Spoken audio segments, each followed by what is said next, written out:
petits Verseaux, bienvenue dans la bulle Virgie, j'espère que vous allez bien. Petit tirage un peu tardif pour ce week-end, mais j'étais très occupée hier et c'est vrai que jeudi, je n'ai pas pensé à le faire en avance.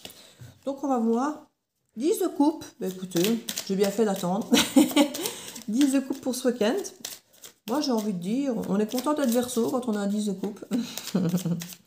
Je ferai aussi normalement aujourd'hui, boire demain, je verrai un petit peu. Parce que là je suis auprès d'une énergie un peu agacée, je ne sais pas si c'est l'énergie de ce week-end, si c'est justement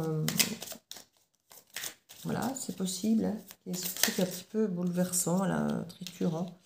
Ermite, je pensais pas qu'on avoir 10 de coupe et l'ermite, c'est peut-être pour ça justement. Il y a peut-être quelque chose de très beau, de très bien qui vient vers vous à 10 de coupe, mais que vous avez peut-être besoin d'introspection par rapport à ça. Peut-être parce que c'est trop beau, vous ne savez pas ce que vous devez en penser, il y a peut-être quelque chose comme ça. En tout cas, avec le chariot, on y va. On y va. Et on a un cavalier de coupe. Le cavalier de coupe, on est quand même dans la séduction. Hein. Il y a quand même la séduction. On est moins dans le côté stabilité. Mais on a l'impression qu'on y va de main de maître. Ici, avec l'empereur, on va quand même avec une certaine force, une certaine puissance. On sait où on va. Quelque chose d'équilibré, un nouveau départ ici. Hein. Dans le pentacle, donc dans quelque chose solide. C'est juste la carte ici un petit peu séductrice là, qui me gêne un peu plus, mais maintenant, à partir du moment où tout le reste est stable, qu'on a introspecté, qu'on a le 10 de coupe, qu'on a un nouveau départ, qu'on est avec l'empereur généralement il sait dans quoi il investit. Parce qu'ici on a quand même l'air d'avoir un empereur avec un 10 de coupe, donc c'est prometteur, mais voilà, c'est ça que j'aime pas. The Moon. C'est ça que je n'aime pas. Qui nous parle effectivement un peu de la nuit. Hein, parce que moi, lui, je le sens très fort dans le milieu de la nuit. Et là, on a la nuit aussi. Comme si des choses étaient cachées par rapport à la nuit. Donc, on a un nouveau départ quand même, avec le page de pentacle. Quelque chose qui est proposé, une formation. On se sent un peu comme un enfant dans quelque chose de neuf. Mais ça a l'air d'être équilibré avec le 6 de pentacle, avec l'empereur qui gère. Moi, je ne suis pas inquiète de base, mais... On a quand même un 10 d'épée. Il y a quelque chose qui se termine ici avec...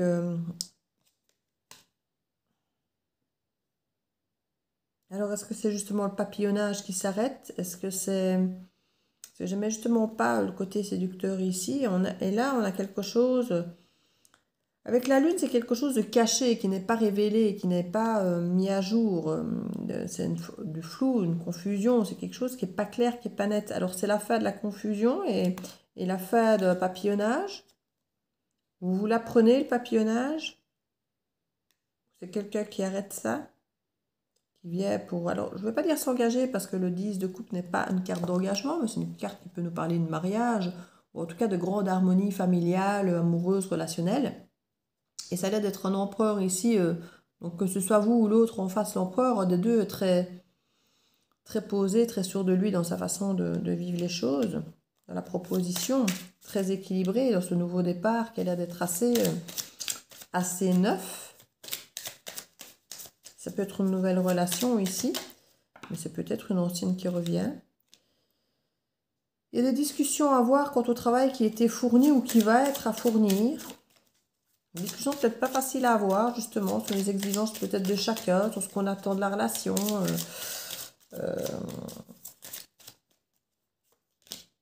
Ouais, 2 de coupe, 3 de coupe. Alors, je parlais de papillonnage ici. Hein. Le 2 de coupe, c'est vraiment le duo, entre guillemets, parfait, que ce soit amoureux, relationnel ou amoureux. Et là, le 3 de coupe, ça peut être des retrouvailles, une seconde chance, comme ça peut être aussi une énergie tierce. Hein. Donc, on peut avoir, quand je parlais de papillonner, fini de papillonner, ça peut faire partie des discussions, des discussions de se dire pour certains d'entre vous, pas pour tous, de discuter au sujet d'une tierce, de bien s'assurer que c'est terminé avec cette tierce. Mais ça a l'air d'être flou pour moi. On dit que c'est fini, on ne papillonne plus, mais je ne suis pas sûre que ce soit si clair que ça. Pour certains, ça va être clairement dit que c'est fini. Pour d'autres, il va être question de mettre fin avec cette énergie tierce, que ça fait partie un peu des conditions pour que ça puisse se faire. Mais ça reste une zone de flou pour moi, cette énergie tierce. On ne sait pas si c'est fait, si c'est pas fait, si ça va être fait. S'il y a ou pas une énergie tierce, parce que pour certains, on n'en est même pas sûr. Il y a quelque chose qui est...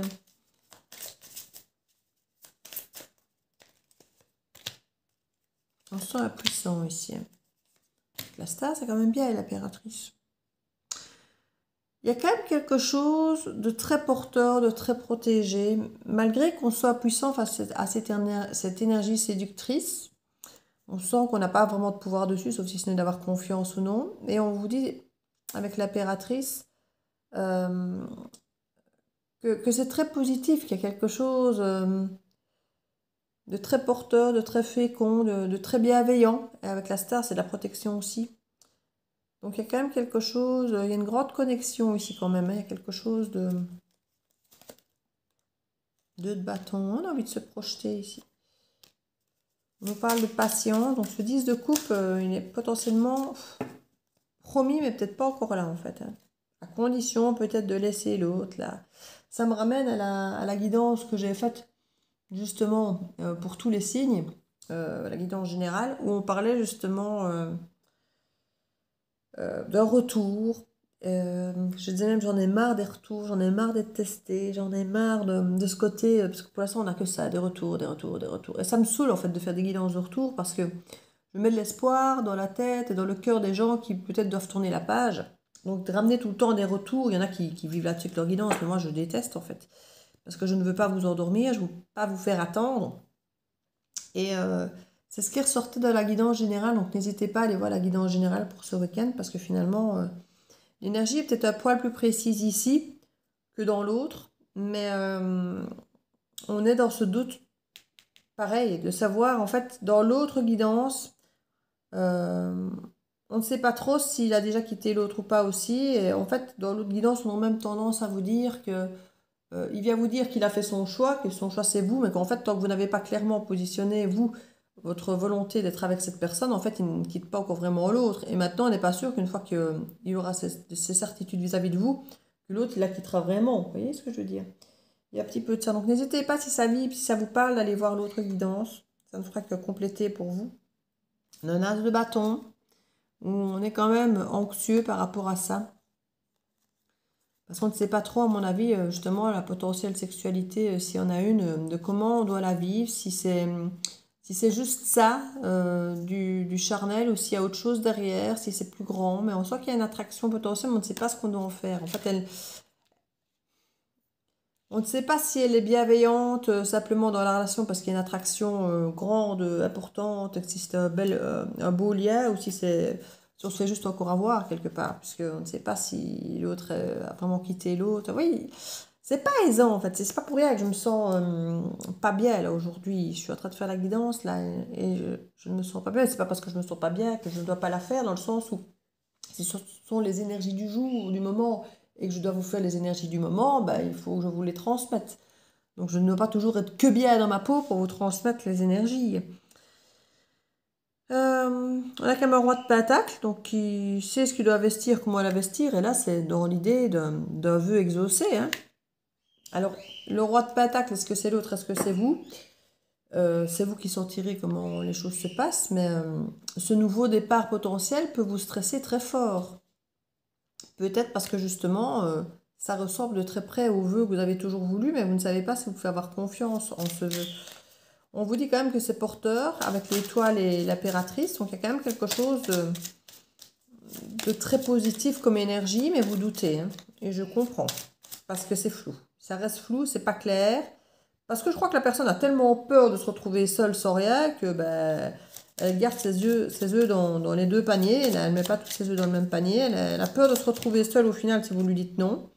Donc elle ne va pas quitter l'énergie tierce sans être sûre qu'elle ne vous a pas récupéré. Et comme je dis toujours, après, une fois qu'il vous a récupéré, une fois qu'il a les deux, est-ce que ce n'est pas plus simple de garder les deux? Avoir le beurre, l'argent du beurre et le sourire de la crémière? Enfin, je ne sais pas, il y a quelque chose. Il y a un nom là, ici. Non, on ne veut pas des choix. Parce que là, c'est quand on a beaucoup de choix, que c'est confus, qu'on ne sait pas ce qu'on doit choisir. Et là, on me dit non.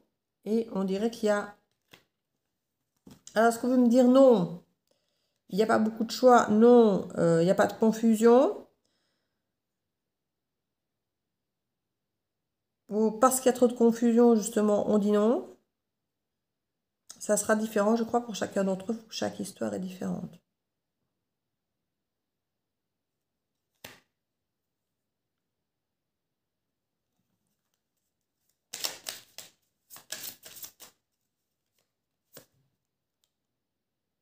Là, il faut communiquer et se déplacer pour en savoir plus à ce niveau-là. 9 de Pentacle, c'est quand même une carte qui parle de solitude, de célibat. Alors, est-ce que c'est votre choix à vous? Ou est-ce que c'est quelque part discuter, d'attendre effectivement que l'autre soit concrètement célibataire pour pouvoir vous positionner et voir s'il est fiable ou elle est fiable? C'est possible. Je dis certains préféreront rester seuls, d'autres vont discuter et exiger que l'autre soit seul avant effectivement de vous donner, de vous positionner vous en me disant limite si tu dois la quitter, ne la quitte pas en guillemets pour moi, mais quitte-la pour toi parce que ça ne va plus et que je dise oui ou non finalement derrière ne doit pas impacter le fait que tu quittes ou pas cette personne. Parce que si tu restes avec, bah, c'est qu'il y a peut-être encore des sentiments ou simplement que tu sais pas être seul, mais à ce moment-là tu es peut-être avec moi juste pour pas être seul aussi. Vous voyez, il y a quelque chose de pas clair, de pas sain. Ouais, on veut prendre sa vie en roi de bâton aussi. On va vouloir que l'autre se positionne dans le célibat et pas dans l'entre-deux, le cul entre deux chaises. On a un aboutissement quand même ici. Frustration, 5 de pentacle, page de coupe.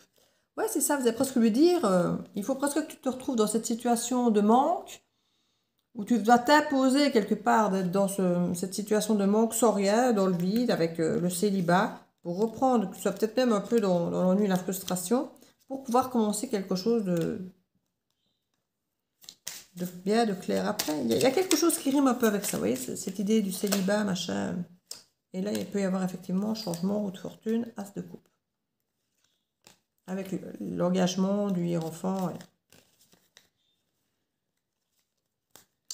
Il faut que ce soit clair par rapport à une forme d'énergie tierce potentielle. Je crois que c'est vraiment ça ici qui doit être mis en lumière. Alors, je ne sais pas si c'est ce week-end. Pourtant, c'est l'énergie de ce week-end, mais il y avait beaucoup dans les énergies des derniers jours, des choses qui ont changé, qui ont bougé, mais qui ne sont pas encore mises en lumière. Et que c'est quand ce sera mis en lumière que vous commencerez à comprendre les choses. Ici, est-ce que c'est quelque chose qui se passe, mais que vous ne savez pas encore, puisqu'il y a la Lune donc du coup, que vous n'aurez peut-être pas cette conscience ou cette connaissance de ça ce week-end, mais que ça se trame quand même malgré tout. Ou vous pouvez peut-être déjà, pour certains, avoir une conversation autour de ce sujet. Vous me direz ce qu'il en est. Ben voilà, mes Verseaux, je vais de toute façon faire la guidance pour la semaine prochaine, donc on va voir comment ça se dénoue. Vous me direz ce qu'il en est en commentaire. Je dis, n'hésitez pas à aller voir la guidance générale, parce que franchement, comme à chaque fois, elles se tiennent, ces guidances. Et puis, comme je vous dis, il y a la guidance de la semaine dernière qui a été faite. N'hésitez pas à aller la voir pour voir l'histoire, comment ça se passe, si ça se suit, où vous en êtes dans le timing par rapport aux différentes guidances, si ça vous parle. Et si vous avez déjà la sensation d'avoir vécu les situations de la semaine passée et voire de ce week-end, ben, d'aller voir ici la guidance de la semaine prochaine que je vais faire ici. Donc, vous me direz ce que vous en pensez, où vous en êtes. Je vous fais des bisous. À bientôt les petits Verseaux.